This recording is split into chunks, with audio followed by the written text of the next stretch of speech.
Assalamu alaikum rahmatullahi wa barakatuh. Jirra jirtu hordoftoota fi kabajamtoota daawwattoota kiyya Oromoo taatan hundi keessanuu ashama harka fuunee isiniin jechaa jechuudha. Wallahi waan hedduu na gaddisiise illee waan hedduullee na aarse waan akkaan bakka jechuun miira kiyya qabachuu haga dadhabu takka ga'ee jira jechuudha. Wallahi baay'ee tokko waan nama gaddisiisu waa'ee mucattii tanaa akkuma agartan jechuudha.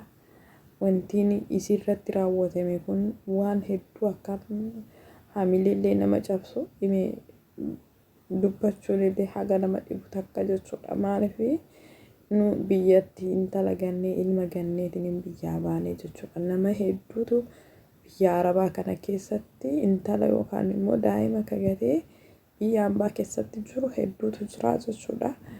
Garuu immoo akkasitti daa'ima tana argitanii fuudhaniitiin gudeeddii irratti raawwatanii deebi'anii dammoo lubbuu isii haala suukenneessa saniin akkasitti sitti raawwatuun sun baay'ee namatti dhaga'ama. Dhugaa dubbachuuf biyyi keenya garamitti deemuu jira?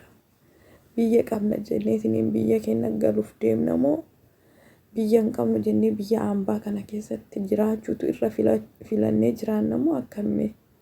Namni biyya jiru haala kanaan haala suukenneessaa ta'e kanaan akkatti jiraachuu jechuun wallahi waan akka hamilee nama dhabsiisu jechuudha. Waan dubbachuu miti waan miira keellee ofii keetiifuu jechuudha. Akka dubartii takkaatitti jechuudha. Daa'imni sabiyyiin waan tokko hin beekne ofirraayyuu oorguu waan hin dandeenye humna hin qabdu waan humna hin qabneef jechuudha. Waan kan ofirraa oorguu kan hin dandeenye ka beeku osoo taate kan namnummaan guddaanu jechuudha. Dubartiin guddoonuyyuu of hin dandeenye miira keessan bakka to'achuu yookaan immoo waan wayii gochuu hin dandeettan. Maaliif inkaan namnummaan xiqqaan namnummaan guddaanuu hin danda'u jechuudha.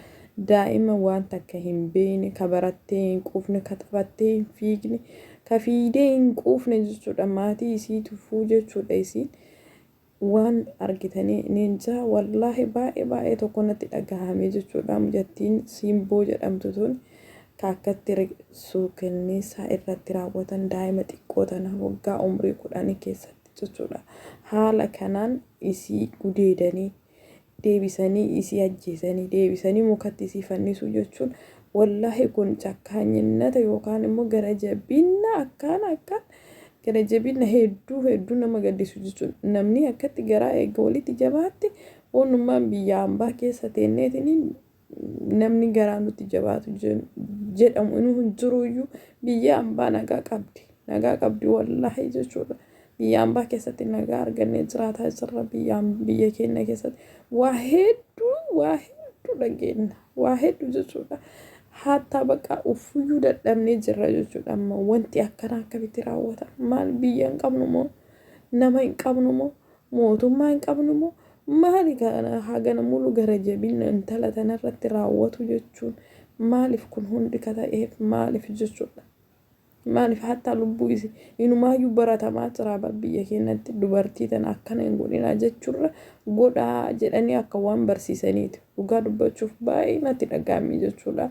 Sagalee haa taanuuf daa'imni tun wallahi isiin lubbuun haa dabartu malee daa'ima meeqatu jira jechuudha. Kan yoo tanan waan godhan yookaan immoo waan gochuu dadhaban waan takka gisee hundaa ima iyya uummanni kun ima iyya maanni dhabamuun isaa hedduu nama gaddisiisaa jechuudha. Wallahi akka daa'imni tun hedduu natti dhagahame. Daa'ima kichuu kan argitanii wallahi taphattee hin quufne waan tokko son argin barattee yookaan barumsa saniin quufne maatii ufiin quufne hiriyoottan isiin quufne waan akkana kana irra raawwatanii jechuun wallahi miira ittiin dubbadhullee hin qabu jechuudha. Waan akka dubbachuullee hin dandeenye jechuudha. Wallahi maaliif ijoollee hedduutu nama hedduutu daa'ima biyyatti gatee ani amma daa'ima hin qaba. Intala tiyya biyya gateetiin biyya ambaa keessa jira wayinaa darbartii jedheetiin jechuudha. Amma garuu yoo yaaddu baay'ee tokko nama sodaachisa jechuudha. Bakka yaanii hedduu nama sodaachisa jechuudha. Haati takka gabaa deemtee yoo deebitu ilmoo isii dhabde yoo jedhan hagam tokko ulfaataa jechuudha. yaani socho'uu iyyuu hin qabdu jechuudha. Daa'ima isii tan manatti gattee yookaan bakka ho'ii keettee deemuu hin dandeettu jechuudha.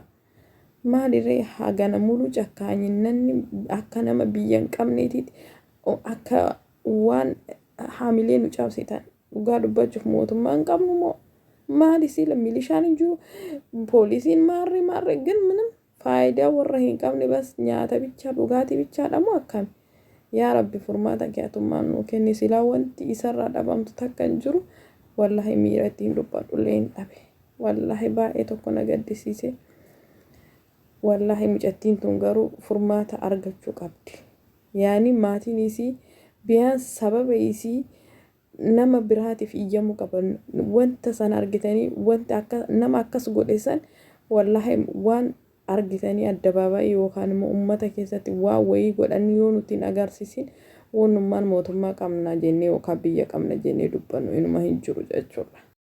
Mee maal isinitti balleessite? Isinuu gaarii fi hammeenya hin beektu. Kamtu gaarii, kamtu hammeenya, kamtu waan badaa natti yaadaa isaatu hin beektu. Mee maal isin goote? Mee maaluma isinirraa balleessite? Mee maaluma isinirraa hir'iste? Maal keessan tuyxe? Hin nyaachistan hin obaastan mee haa taphattu? Haa burraaqxu osoo isin burraaqxe hin geessin. Addunyaa kanarraa dhaba isii gootan. Maal isin goote? Maal isinitti balleessite? Nyaattee hin quufne, taphattee hin quufne, burraaqxee hin quufne. Kichuu isii maaliif kichuu isii dhabsiistan? Maaliif akkanatti gara jabina hagana hunda isinitti dhufee akkanatti gudeeddanii deebitanii isii fannistan? Yaa ummata biyya qabna amma jenneetiniin qaaqna biyya qabna jenna amma nu biyya qabna jenna yaa rabbi ati furmaata kennuu kenna yaa rabbi ijoollee teennaaf ati furmaata kenniif yaa rabbi suu wanta suu kenneessa akkanaa tana dhagahurraa yaa rabbi suu wanta akkanaa kanarraa yaa rabbi ati nu eegi wallahi baay'ee nama gaddisiisa wanni nu dubbannu wanni jennu hundi nu jalaa dhaba ta'ee jira. Maal akka dubbannu maal akka dhiisnu hin beekne wallahi.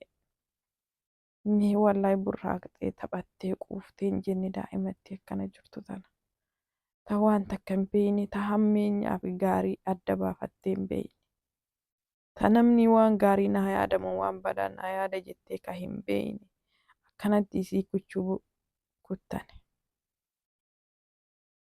Wallahi baay'ee nama gaddisiisa baay'ee tokko jechuudha baay'ee hedduu tokko namatti dhagahamaa gochi isin gootan kun wanta isii rabbiin isinitti haa dubbatu rabbummaan haa dubbatu malee namni dubbatee homaa wanni inni fidu hin jiru rabbummaan haa dubbatuuf wallahi baay'ee tokko natti dhagahame garuu baay'ee miira koo qabachuun dadhabe dhugaa.